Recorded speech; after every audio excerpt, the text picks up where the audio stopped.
Créée en 1897, la maison Brana vient d'installer sa nouvelle distillerie dans le quartier des artisans à Ossès, au Pays Basque.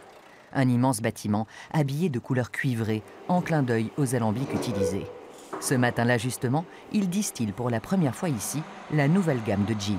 Là, c'est la macération de gin, donc, qui est constituée de 11 plantes, dont évidemment en majorité du genièvre, pour que ça s'appelle gin. Nous avons notre propre recette dans laquelle nous avons incorporé du piment d'Espelette, qui est une baie locale qui est, je trouve, superbe parce qu'elle apporte épices et fraîcheur. C'est vraiment une épice qui est super. Voilà. Après plus d'1 heure de chauffe, l'alcool coule enfin. Un processus où, malgré la technologie, l'humain reste au cœur. Un savoir-faire dont Martine est une virtuose. C'est une étape cruciale. À chaque distillation, on prélève toujours un échantillon. Ça nous permet de les comparer. Au départ, la recette est la même. C'est vrai qu'en fonction de la manière que nous avons de distiller, le résultat est différent.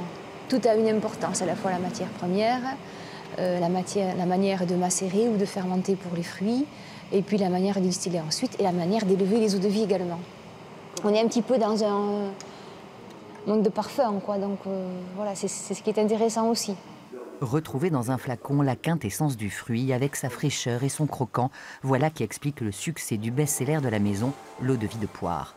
Une aventure commencée il y a 45 ans et dont se souvient la mère de Martine, Adrienne, retraitée toujours active dans l'entreprise. Mon mari aimait bien les eaux de vie blanches. Et il disait toujours, moi j'aimerais bien en distiller. Nous étions négociants en vin spiritueux et c'est sûr que nous dépendions toujours de nos fournisseurs. Et là, nous avions notre propre produit. C'est ici, à Saint-Jean-Pied-de-Port, que l'histoire familiale s'est écrite. Martine et son frère Jean sont la 4e génération. À elle, la distillation, à lui, les 23 hectares de vignes, 2 têtes pour une seule maison depuis la mort prématurée de leur père. Ce qui nous a transmis, c'est surtout l'amour du travail bien fait.